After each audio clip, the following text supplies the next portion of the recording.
Hello everyone, আশা করি সবাই ভালো আছেন। আমিও ভালো আছি পরম করুণাময়ের কৃপাতে। আপনাদের দোয়া আশীর্বাদ ভালোবাসাতে নতুন একটা ভিডিও নিয়ে হাজির হলাম। ভিডিওর মাধ্যমে কভার করব ও রন এবং ও মিনু ওয়েবিনারের তথ্য, যেখানে উপস্থিত ছিলেন আমাদের মহান নেতা মিস্টার অ্যাশ মুফারি স্যার। তিনি কিন্তু হঠাৎ করে এই ওয়েবিনারে এসেছিলেন। ওয়েবিনারটা টোটাল 6 ঘন্টার কাছাকাছি সময় কিন্তু হয়েছে।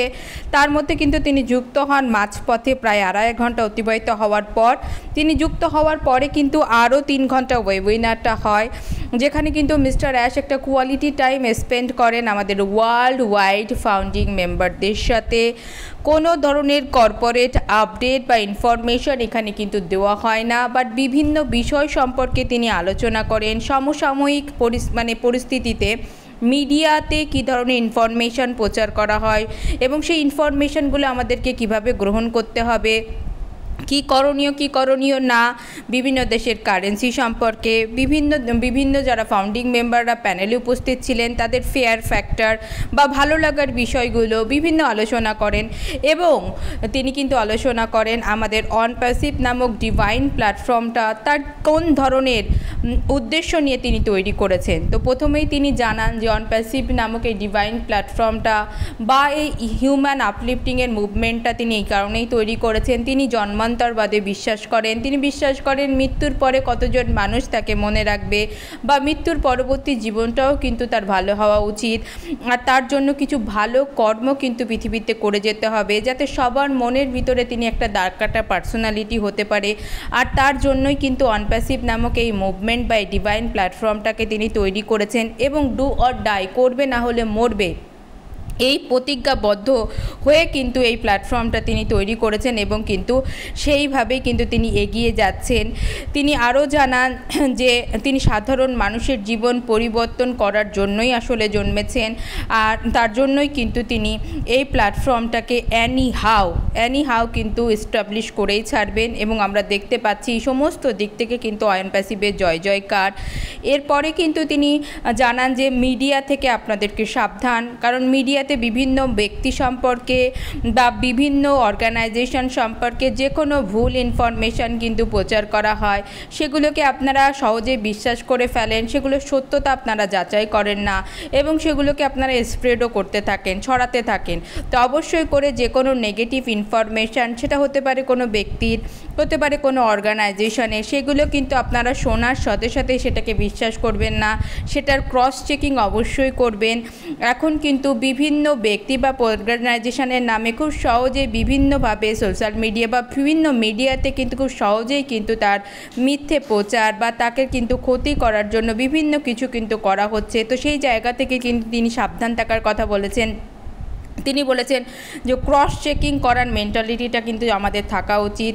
এরপর যারা প্যানেলে উপস্থিত ছিলেন, অনেক রেসপেক্টেড অনারেবল সিস্টার ব্রাদাররা, তাদের কী কী বিষয়ের উপরে ফেয়ার আছে, ভয় আছে, সেগুলো জানতে চান। ইউএস থেকে কিন্তু একজন most respected honourable founding member, যিনি মহিলা ফাউন্ডিং মেম্বার উপস্থিত ছিলেন, তিনি কিন্তু বলেন যে তার কিন্তু সাপ খুব ভয় করে। বাট তিনি এটা জানান যে আমার ভালো লাগাটা শুনলে আপনারা অনেকেই হাসবেন, কারণ আমি এখনও কিন্তু বেলুন খুব পছন্দ করি। যখনই বাচ্চাদের হাতে বেলুন বা বেলুনের কোনো ডেকোরেশন দেখি, আমার দৃষ্টি কিন্তু সেখানেই পড়ে যায়। এখনও কিন্তু এটা আমার কাছে খুবই ভালো লাগা। এইভাবে অনেক প্যানেলিস্টরাই কিন্তু তাদের অনেক ভালো লাগা এবং ভয় পাওয়ার বিষয়গুলো এখানে তুলে ধরেন। এরপর কিন্তু তিনি বিভিন্ন দেশের কারেন্সি দেখতে চেয়েছেন। বিভিন্ন দেশের কারেন্সি কিন্তু এখানে যারা প্যানেলে উপস্থিত ছিলেন বিভিন্ন দেশ থেকে, তারা কিন্তু মিস্টার অ্যাশকে দেখান। যেখানে বাংলাদেশের পক্ষ থেকে একজন লেডি ফাউন্ডিং মেম্বার ছিলেন, তিনি কিন্তু বাংলাদেশের একটা কারেন্সি সেখানে শো করেন। এরপরে কিন্তু আমরা দেখতে পাই যে মিস্টার অ্যাশ কিন্তু সবাইকে একটা কোয়ালিটি টাইম, একটা বন্ধুত্বপূর্ণ মহল, সবাইকে জানা বোঝার চেষ্টা করছে যে তারা কেমন, তাদের ব্যক্তিত্ব কেমন, সুন্দরভাবে কিন্তু এখানে সমস্ত কিছু কিন্তু একটা কোয়ালিটি টাইম স্পেন্ড করার মাধ্যমে কিন্তু তিনি অতিবাহিত করেন। এছাড়া কোনো ধরনের কর্পোরেট আলোচনা, কোনো ধরনের কোনো প্রোডাক্ট রিলেটেড কিছু নিয়ে এখানে কিন্তু আলোচনা হয় না। 360 ডিগ্রির ওয়েবিনার মিস্টার অ্যাশ যতটা তথ্য দেওয়া ততটা এতটা তথ্য আমাদেরকে দিয়ে দিয়েছেন। তিনি জানিয়েছেন পেমেন্ট প্রসেসরে আমাদের যে টাকাটা আটকে রেখেছিল, যেটা কিন্তু সলভ হয়ে গেছে আইনিভাবে, যে কোনো সময় কিন্তু সেটা আমরা ফেরত পাবো। তিনি কোনো ধরনের ডেট মেনশন করেননি যে কবে থেকে পে আউট প্রসেসগুলো ক্লিয়ার করবেন। যদি আপনাদেরকে কেউ বলে থাকে যে এই মাসের শেষে থেকে পে আউটগুলো ক্লিয়ার হবে, তবে সেটা কিন্তু মিথ্যে ইনফরমেশন হবে। মিস্টার অ্যাশ কিন্তু কোনো ধরনের কোনো ডেট দেননি, তিনি শুধু জানিয়েছেন যে এটার পরে এটা, এটার পরে এটা হতে চলেছে। সুতরাং করে অবশ্যই করে অথেন্টিক তথ্য পাওয়ার জন্য আপনারা ব্যাক অফিসকে ফলো করুন, ব্যাক অফিসের লিখিত আপডেটটা পড়ুন, রেকর্ডিংটা আপনারা যদি মানে লাইভে না দেখে থাকেন তাহলে কিন্তু রেকর্ডিংটা পোস্ট করা হয়, রেকর্ডিংটা শুনুন। গুশমিন্দর নীলন স্যার কিন্তু ওদিনই সকালে এক ভিডিও করেছিল যে দেখুন যে এখানে কিন্তু আপনারা কোনোভাবে নিজের মাইন্ড তৈরি করে ফেলবেন না যে 7 দিন পর থেকে আমরা পে আউট পেয়ে যাব। যে কোনো সময় যে কোনো কিছু হতে পারে, কোনো এক্স্যাক্ট ডেট কিছুই কিন্তু কোম্পানি ইন্স থেকে অর্থাৎ মিস্টার অ্যাশের ইন্স থেকে দেওয়া হয়নি। তো অবশ্যই করে সঠিক তথ্যটা নিন এবং সঠিক তথ্যের সাথে থাকুন। ব্যাক অফিস এবং ওইএস নিয়মিত রূপে ফলো করুন। এই ছিল আমাদের ওরন ওয়েবিনারের থেকে প্রাপ্ত তথ্য। এছাড়াও কিন্তু অনেক বিষয়ের উপরে আলোচনা হয়।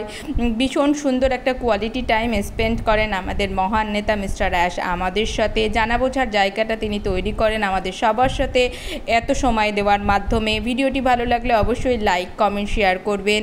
চ্যানেলটিকে সাবস্ক্রাইব করে রাখবেন সঠিক তথ্য পাওয়ার জন্য। এখন এই পর্যন্তই, সবার সুস্থতা কামনা করছি।